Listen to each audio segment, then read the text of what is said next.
లేవియకాండము 21వ అధ్యాయము. మరియు యెహోవా మోషేతో ఇట్లనెను, యాజకులగు అహరోను కుమారులతో ఇట్లనము, మీలో ఎవడును తన ప్రజలలో శవమును ముట్టుట వలన తన్ను అపవిత్రపరచుకొనరాదు. అయితే తన సమీప రక్త సంబంధులు అనగా తన తల్లి, తండ్రి, కుమారుడు, కుమార్తె, సహోదరుడు, తనకు సమీపముగానున్న శుద్ధ సహోదరియగు అవివాహిత కన్యక అను వీరి యొక్క శవమును బట్టి తన్ను అపవిత్రపరచుకొనవచ్చును.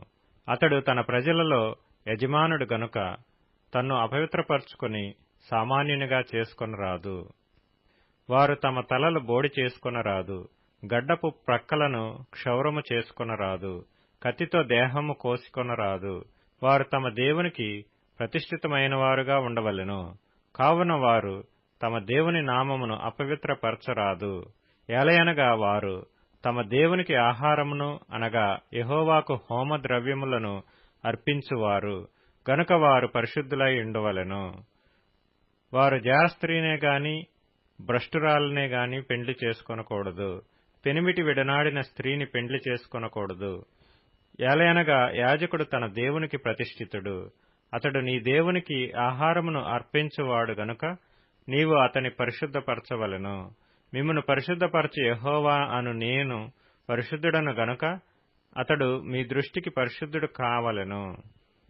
మరియు యాజకుని కుమార్తె జారత్వము వలన తన్ను అపవిత్రపరచుకొనిన ఎడల ఆమె తన తండ్రిని అపవిత్రపరచునది.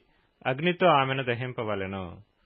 ప్రధాన యాజకుడొకటికై తన సహోదరులలో ఎవరి తల మీద అభిషేక తైలము పోయబడునో, యాజక వస్త్రములు వేసుకొనుటకు ఎవరు ప్రతిష్ఠింపబడునో అతడు తన తల కప్పును తీయరాదు, తన బట్టలను చింపుకొనరాదు, అతడు శవము దగ్గరకు పోరాదు.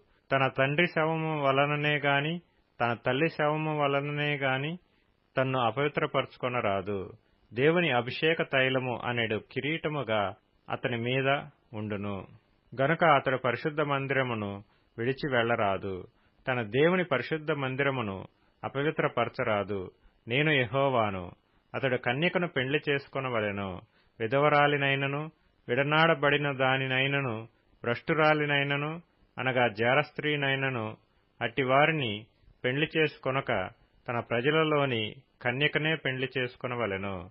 యెహోవా అను నేను అతని పరిశుద్ధపరచువాడను గనుక అతడు తన ప్రజలలో తన సంతానమును అపవిత్రపరచకూడదని వారితో చెప్పుము. మరియు యెహోవా మోషేకు ఇలాగ సెలవిచ్చెను, నీవు అహరోనుతో ఇట్లనుము, నీ సంతతి వారిలో ఒకనికి కళంకమేదైనను కలిగిన ఎడల అతడు తన దేవునికి ఆహారము అర్పించుటకు సమీపింపకూడదు.